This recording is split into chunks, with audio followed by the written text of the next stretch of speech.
Welcome up, Jevon Perra.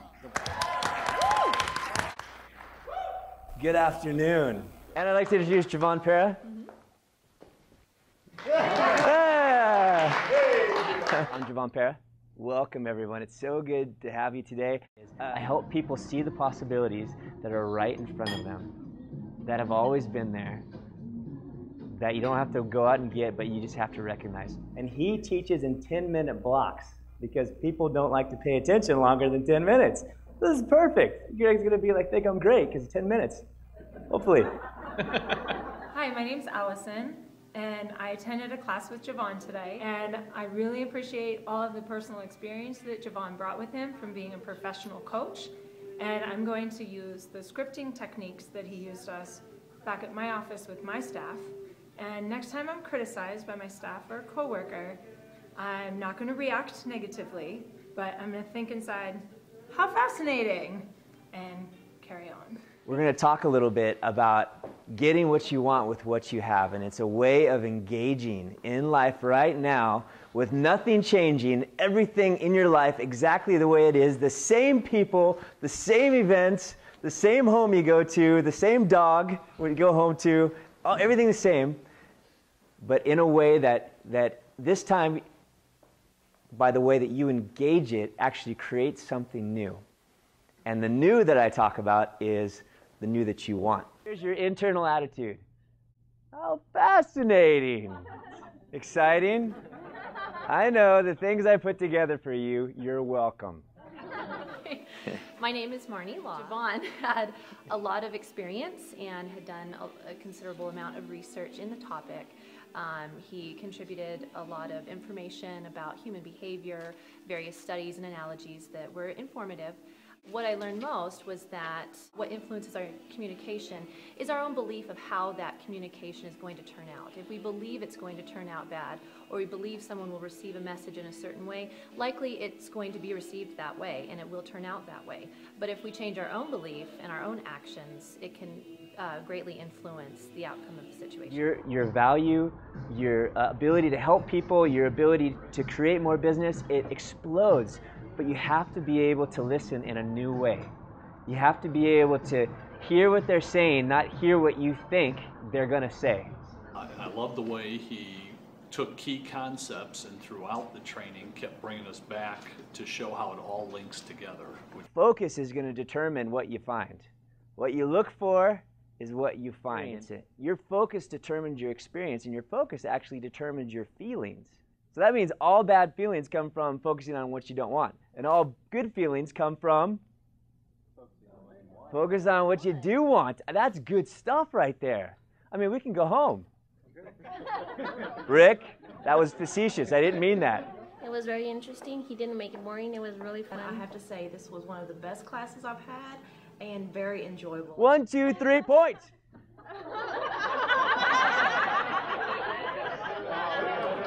What I want you to know is that you have been picked by your peers because we see leadership, we see strength, we trust you. Let's give our leaders a hand.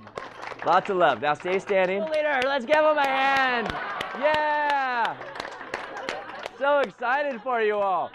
Found today's training enlightening, entertaining, and useful. What I'd like you to do right off the bat here is turn to your neighbor and rate how happy you are. So 1, this is the worst day of my life. 10, this is the best day of my life. I love your pink shirt. Sign me up for everything. 1 to 10, turn to your neighbor. How happy are you? Go. If there is an issue, the worst thing you can ever do is ignore it. Now, anybody else out here love being right? I love being right. Be very practical for implementing. What works? That's the question that I would like you to be soaking in and resonate with. What works? What works? That way, Kaylin's differing idea, I could actually consider it. Because if I'm thinking, what works? Well, it's different from mine, but what works is the most important thing for me. You know, are there any stupid questions? There are. They're really dumb ones. So dumb. And I want you to say, hey, no, I want those. Give me the stupid ones. Because most likely, even if it is a stupid one, there's going to be someone else that has that same question. Remember, saying the right thing in the wrong way is still the wrong thing. Yeah. As in, they might know it's the right thing, and you know they know it's the right thing, and they know you know that they know it's the right thing, and yet they still resist you. And with that in mind, here's what I would consider tactful. It's constantly considering the best approach to get the behavior that you want from your audience. So in this case, who's the one changing first? You are. That works better, because if you change, people can't not change. There's a symbiotic relationship with people. That they feed off each other in a certain way. In that, the way I react to you, it triggers a different reaction that you react back to me. Or maybe you're a total grump all the time, and you show up and you're positive one day, right? No nudging your friends. Right? You show up, and for the first time ever, you're positive and you're encouraging, and people get a little spaced, and they're like, what's going on with you? What are you up to? Or maybe you're told you're good for nothing. You're going to be just like your father. Here's the reality. You are what you choose today. That's who you are. That's why it doesn't make sense when people say, oh, I'm so sorry I was like that. That isn't me. You know me. I'm really nice. When I was a jerk to you and slapped you in the face and threw the water, that wasn't me. I'm so sorry for that. Like, it looked like you. I don't know. Feelings are fantastic indicators. Feelings are horrible masters. You're thinking about, because if you think about what you want, you feel good. If you think about what you don't want, you feel bad. They're horrible masters because they go up and down so much. Disagree? This is wonderful, because it's going to increase our participation. And if you increase participation, what's going to happen to your value? It's going to go up. Because what happens with resistance is there's a part of your brain that turns off, literally turns off when people get resistance. And then especially when you get resistance and you resist that resistance. So what's it look like when you get resistance? Yeah, there you go. Pamela did one. Do it again for us. You got to do the face, though, too. Do the face. Oh, that was good. Inaction, they just don't move. They ignore you. Absolutely. What's it sound like? Yeah. It could be the slightest noise, the slightest look, the roll of the eyes, and it feels like the emotional impact to you is like you got slapped in the face. And understanding how everybody else reacts to certain situations is the key to getting work done and being more productive. What happens to human beings, the automatic response when we get attacked? What do people do? We'll fight. What's your problem? What's up with the look? We'll flee. Okay, I'm sorry. Or, here's another thing that's very common. We freeze. What's your problem? The prefrontal cortex, that part of your brain that's behind your forehead that makes your forehead go up and apes' foreheads go back, it has your personality. It has problem-solving abilities. It's like the random access memory. It's like your RAM of a computer. It's what you're using right now. It's what you're holding current information with. And it also, not most importantly, but very important, it stops automatic response. It stops it. And so when we feel attacked, automatic response takes over, and that problem-solving part of your brain turns off. And when communication stops, business stops. So the goal is to lower resistance. What you resist persists. It's a good way to remember it. So you got to lower resistance. So before we go any farther, I need one daring soul to be willing to come up here and be an example for me. Yeah, so there's no resistance, but as soon as I add some resistance, come on, push me. Oh! Robert pushed it at the end there. Good job, man. So don't mess with Robert. That's just my advice. Here's what happens when we meet resistance with resistance. Is it feels like that. Feels like a push. So today is going to be about re-engaging that part of your mind so you can actually have a conversation with the person who bothers you the most. And that could be a different person every day. That could be the same person every day. And it also could be yourself, with yourself. Because the world is changing, and if you keep doing the same things you've always done, you're going to end up perfectly equipped for a world that doesn't exist anymore. So you got to change. You got to consider, especially the things you react to. So that's your clue.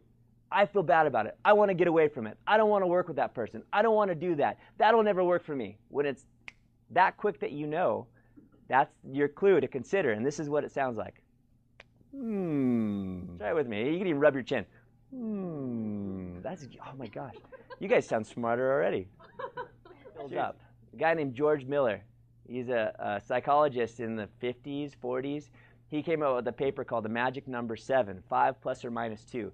And he came up and he in his paper, he said that that part of your brain can only handle 7 concepts, 7 ideas at a time. That's it. And then when it's filled up, you don't notice anything else. That's why if you ever been talking to somebody and you're talking right here, here's Daniel, right in front of me. He's talking. I'm thinking about something else, and I see his lips moving, but I didn't hear him. Has anybody done that? Right in front of you, and you're like, I didn't hear what they said. This is so embarrassing. Do I ask him what he said? He was right there. 80% of C-level executives derail in their projects, not because of IQ, but because of EQ, emotional quotient. People don't get that they care. People quit their jobs most likely not because they hate their job, because they hate their boss. So you putting a human factor in it is huge. When we're in automatic response, when we're upset, when there's any resistance, a question is the best way to re-engage that mind and to get someone back into the conversation instead of in attack mode. If you tell them something, they may or may not hear you. But if you can get them to come up with it, so it's their idea through questions, it's going to be true. Let's work with your spouse. Oh no, I went there. That's right. If you say it, it's very easy for them to not even hear you at all. But if you're curious and you, through questions, and they say it, it's going to be true. Here's your internal attitude. How fascinating. How fascinating. When you are fascinated, resistance can't happen at the same time. What it does is it lowers your own internal resistance. You react whatever way you react. When there's no gap, what you end up being is stuck. You end up replicating the life you've always had, the problems you've always had, the relationship issues you've always had, the limitations in your career you've always had, the ceiling in your work and your team, people getting promoted around you, and why is it that it isn't working for you? And I'm going to say a big part of it is there needs to be a gap between when you get stimulated and how you respond. When there's no gap there, it means you're not changing. You're always staying the same. But when there's a gap, when you consider, right? How fascinating. And there's a gap when you can stop and say, what's the best way that I can act and engage with this person right now to get the result that I want? Fine, he just needs to take my class. It's not a big deal. Congratulations. It's good to have you as a leader. Congratulations. Congratulations, a leader. I love it. Jevon is an awesome instructor, very energetic, theatrical, and fun, which keeps our attention. And I'm going to use those tools to try to motivate my staff to become better. Hi, I'm Richard. I recognize the need to understand people around me and basically work with them and adjust my approach to get the results I'm looking for out of these people that I actually do care about and have to work with every day anyway. I actually learned a lot more than I was planning on learning, and I really enjoyed the training. Probably the biggest thing I learned was how to deal with people who are different than you. Hi, my name is Todd Ames. I really enjoyed the seminar today with Jevon. The main thing I got out of it was that I'm completely independent of the opinions of others, and that because of that, I can remember that I can't change other people, but I can change myself and become a better person, a better leader, and a better participant. Well, it was very impressive. Today's training opened my eyes to better understand management, as this was like a compressed lesson of all the books that were written out there. My name is Sharif Ben, and I thought the training was absolutely fantastic. The skill sets as well as the examples that were provided in the class I feel are something that could be implemented quite easily into your life to really make it all the more better. So once again, thank you for all that you've given to the class. We really appreciate it.